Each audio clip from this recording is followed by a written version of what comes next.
যোৰহাট সমষ্টিৰ বিধায়ক হিতেন্দ্ৰনাথ গোস্বামীয়ে উন্মোচন কৰিলে যোৰহাট উকিল সন্থাৰ নৱনিৰ্মিত বহুমূলীয়া ভৱন। উল্লেখযোগ্য যে যোৰহাট উকিল সন্থাৰ নৱনিৰ্মিত বহুমূলীয়া ভৱনৰ শুভ উদ্বোধনী অনুষ্ঠানটি এটি গাম্ভীৰ্যপূৰ্ণ অনুষ্ঠানেৰে অনুষ্ঠিত হৈ যায়। ভৱনটিৰ উন্মোচন কৰে যোৰহাট সমষ্টিৰ বিধায়ক হিতেন্দ্ৰনাথ গোস্বামীয়ে। তেখেতে উপস্থিত থাকি বহুমূলীয়া ভাষণ আগবঢ়ায়। আনহাতে যোৰহাট উকিল সন্থাৰ সভাপতি হেমেন বৰাই আদৰণি ভাষণ আগবঢ়োৱা আৰু যোৰহাট উকিল সন্থাৰ সম্পাদক অজিত দাসে উদ্দেশ্য ব্যাখ্যা কৰা সভাত বিশিষ্ট অতিথি হিচাপে উপস্থিত থাকি ভাষণ ৰাখে মনোজ বৰা, জ্যেষ্ঠ অধিবক্তা ওম মহেশ্বৰী, যোৰহাট লোক নিৰ্মাণ বিভাগৰ অভিযন্তা পৰিস্মিতা শইকীয়া, বিভাগীয় সংবিধি ৰবি কুমাৰ গুপ্তাই। আনুষ্ঠানিকভাৱে আমাৰ থাকিবলৈ যিহেতু ঠাই নাছিলে, ইয়াত আমি সোমাইছিলোঁ জাষ্ট এটা ধৰ্মীয় নীতি নিয়ম কৰি। আজি আমি সমূহ সদস্য আমাৰ যোৰহাটৰ স্থানীয় বিধায়ক প্ৰাক্তন অধ্যক্ষ হিতেন্দ্ৰনাথ গোস্বামী উদ্বোধক হিচাপে নিমন্ত্ৰণ কৰি আমি গৃহৰ উদ্বোধন কৰিছোঁ।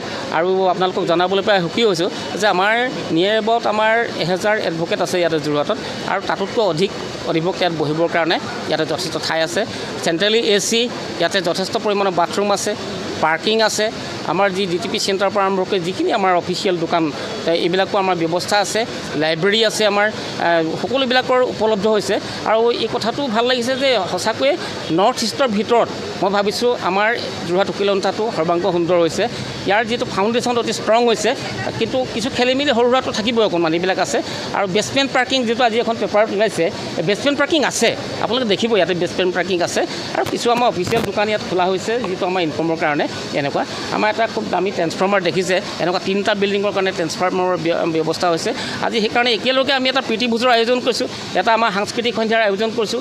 গতিকে আপোনালোকেও তাত অংশগ্ৰহণ কৰিব লাগিব। এতিয়া আপোনালোকেও খানা পিনা খাব লাগিব। গতিকে যোৰহাটৰ কাৰণে এইটো এছেছ বুলি ভাবিছোঁ। আমাৰ যিসকল পূৰ্বৰ যিখিনি মানুহ আছিলে, এই ব্যক্তিসকলে আচলতে আমাক এৰি থৈ গৈছে। আমি পিছৰ পৰ্যায়ত তেওঁলোকৰ লিগেচি মেইনটেইন কৰিছোঁ, আৰু বিল্ডিংটো আমি যিমান পাৰোঁ ভাল ধৰণে আমি ৰাখিবলৈ চেষ্টা কৰিম। যিহেতু যোৰহাটৰ ৰাইজে ইয়াৰ পৰা গৈ তাত থাকিবলগীয়া হ'ব নেকি? সেইটো আপুনি সুন্দৰ কথা কৈছে। ইতিমধ্যেই আমি হাইকোৰ্টৰ জাজ কেইবাজনৰ কথা পাতিছোঁ। প্ৰট'কল জাজ ডক্টৰ চিমন শ্যাম তেখেত আহিছে, আলোচনাত বহিছে। আমি তেখেতক কৈছোঁ যে কোৰ্টখনে আমাক মুখ্যমন্ত্ৰীক আমি সাক্ষাৎ কৰিছোঁ। তেখেতেও আমাক কৈছে যে ইয়াতে কোনো সিদ্ধান্ত লোৱা নাই। বিধায়ক মহোদয়ে কি ক'লে শুনিলে, তেখেতেও কৈছে।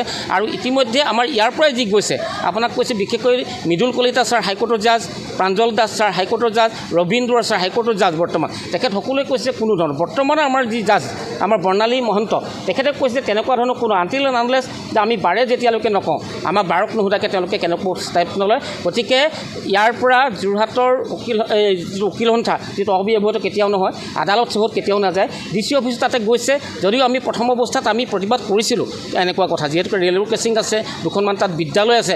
তথাপিও চৰকাৰৰ সিদ্ধান্তক আমি সিমান বেছি ষ্ট্ৰংলি আমি বিৰোধিতা নকৰিলোঁ। আৰু জুডিচিয়েল কোৰ্টটো ইয়াতে থাকিব, যিহেতুকে ডিজিটেল ছিষ্টেম আজিকালি আমাৰ উকিল সন্থাতে আচলতে ক'তো আপোনালোকে দলিল চলিল সুলভত নাপায়, ইয়াত কিন্তু পাব।